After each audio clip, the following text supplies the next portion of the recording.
If this thing works. I hope the microphone works. Do you think it is? It's kind of working. Okay. Yeah, it looks like it. This is our first time live. Okay. Yeah, turn it on your phone so that it's okay, cool. So you know that you can hear me. This is really cool. I know, this is fun. I'm gonna start doing it more often. Okay.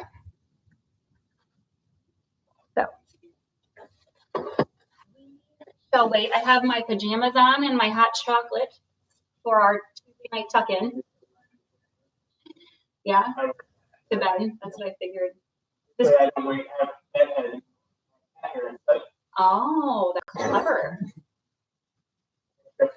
This is a new fireplace that I just put in. This is my new house, actually, and I just put this fireplace in with this tile yesterday. So that's why we decided to do the video here. Okay, are we ready to start? Yeah, 2 years, let's do it. Yeah? I don't know. I know, but when I pushed, it said, "Is this for kids?" And I said yes, and it said chat's not available then. It's for students or something. So either way, we're going to read a book about Martin Luther King Jr. tonight. And actually the purpose behind this is two different things. We know that as fourth graders and fifth graders, you all have worked on persuasive essays where you're trying to persuade someone to believe something that you believe.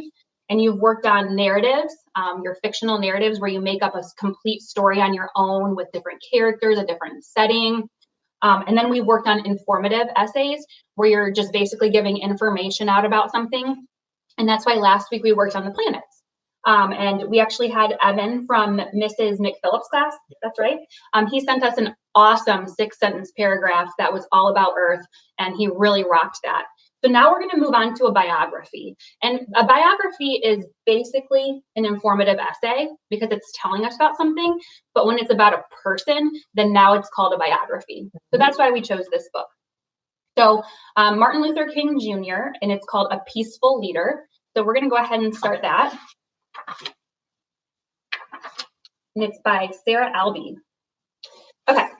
Martin Luther King Jr. was born in 1929. He and his family lived in a pretty yellow house in Atlanta, Georgia. His father was a minister. There were lots of books at home.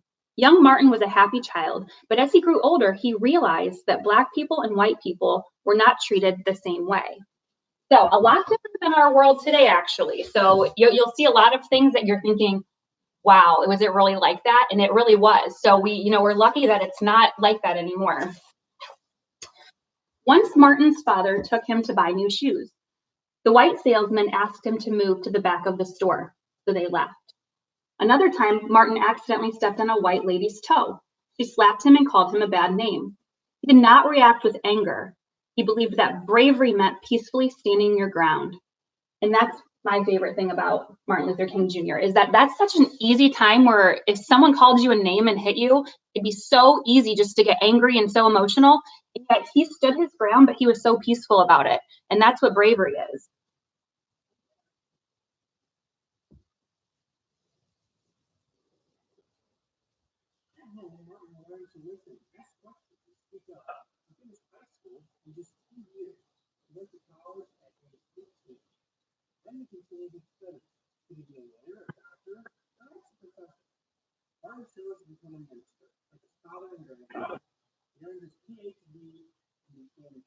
Martin Luther King. In the United States in the 1950s, Black people and white people were still not treated as equal. Separating Black people and white people was known as segregation. In some states, they were separate and not as nice. Bathrooms, playgrounds, and schools for Black people. Black people had to give up their bus seats for white passengers. Now we can get into our vocabulary. Mm-hmm. Another word for separate. So if people are segregated from one another, it means that they're basically isolated. One has to be on this side and one has to be over here. So essentially back in the 1950s, which was about 70 years ago, Black people and white people had to be on different playgrounds and use different bathrooms and use different water fountains. So it's just shocking because I can't believe that our world was like that. Okay. Dr. King and his wife, Coretta, moved to Montgomery, Alabama. He had a job as a pastor at a church. His words were powerful. He was a natural leader.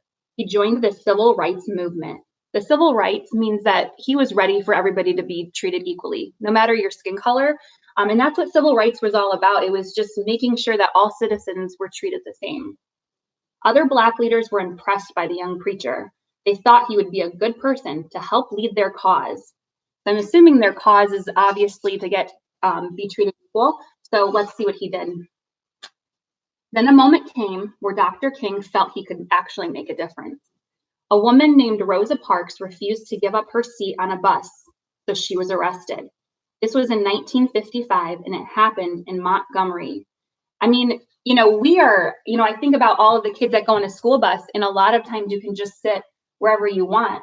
But this woman, they didn't even allow her to sit in the front of the bus because she was Black, and they asked her to go to the back. So they arrested her when she said no, and she stayed in the front.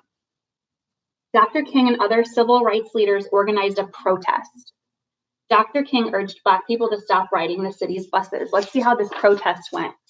Remember, what we know about Dr. King is he's peaceful, so I don't think he's going to be violent. I think he's going to do this very peacefully. Yep.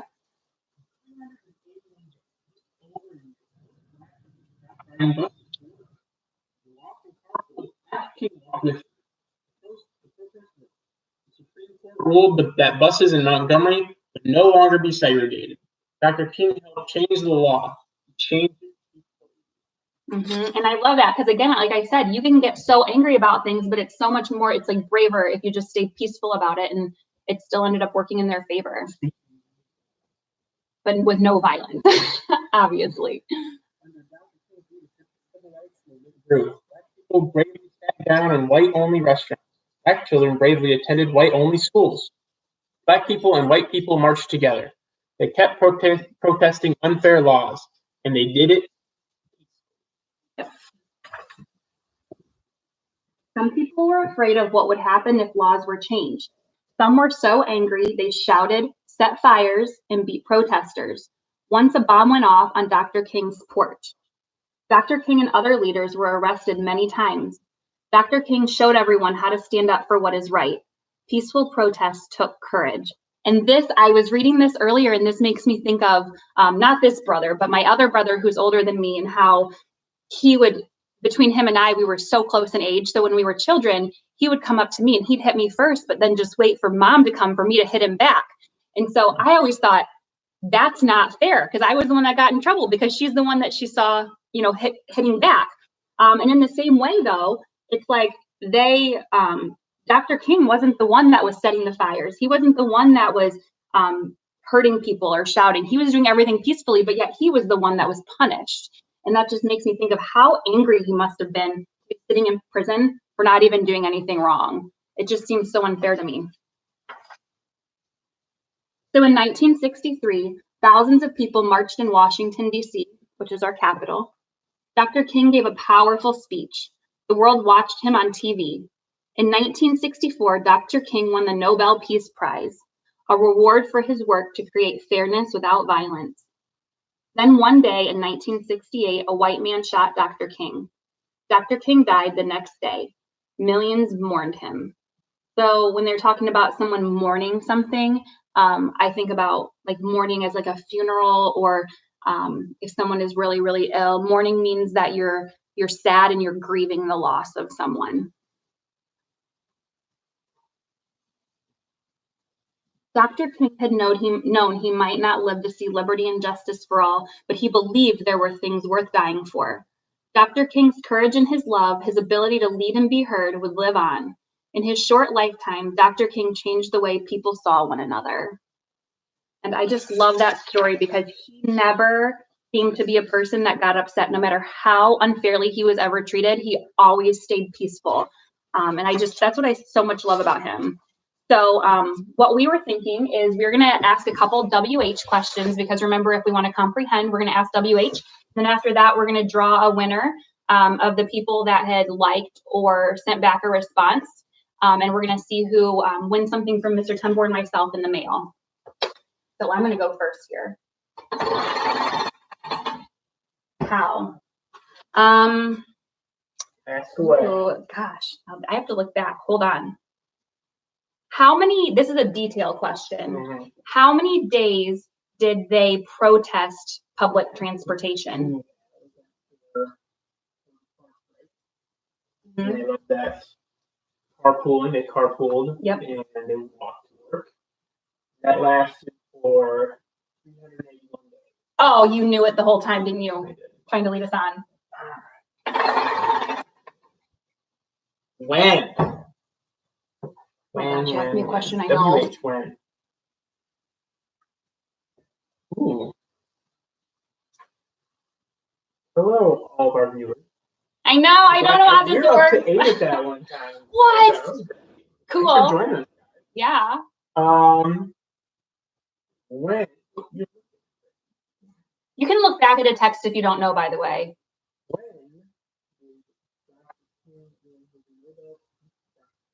1964. Got that one. Another how. Wow. How, this is going to give us an adverb. Is it an adverb maybe? How did Martin Luther King fight? He fought peacefully. Good job. I like that was a good question by me.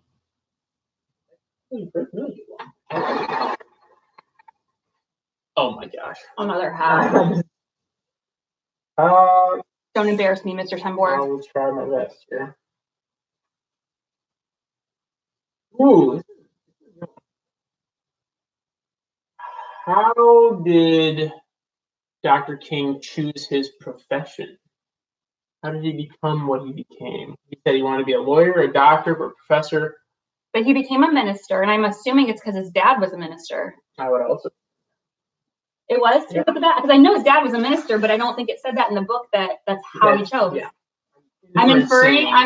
Oh, good one. If you haven't seen our inferencing video that we posted earlier, it's a pretty good one. And yeah, cool. A lot of things.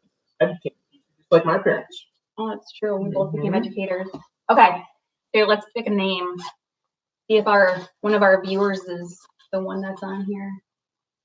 If you are, go ahead. Like a nice little emoji in the comments if you want. Wait, is there comments? I don't know. Maybe when it's done, you got 2 likes. That's awesome. That's cool. Lindsay Considine. Oh, Lindsay! Yeah, you go, girl. I'm going to get in contact with your mom, and I am going to send you a package in the mail based on what I know about you, and we're going to make sure that you love it. Okay? And then later this week, we are also going to make sure that everybody knows how to write a biography, and we're going to use the internet to do our research on a famous person from the past, like a historical person. It could be a sports figure, like Kobe Bryant, or Mr. Tembor. He does. Or it could be like George Washington or Abe Lincoln, Amelia Earhart. We can do any of those people. You get to pick your own. And we're going to research it together, and we're going to make sure we all know how to write a biography. I have my fun facts. Oh, cool. Fun fact. There are 730 streets in the United States named after Martin Luther King. What? And to put that in perspective, in Dixon, there are only 450 streets. So that many streets times almost 2 would be named after Martin Luther King Jr. Yeah, like 2 Dixons are named after That's pretty cool. Pretty cool, Mr. T. All right, so we're going to make some more videos later this week. Thanks for watching our first live video, you guys. Let us know how it was. Have a good night.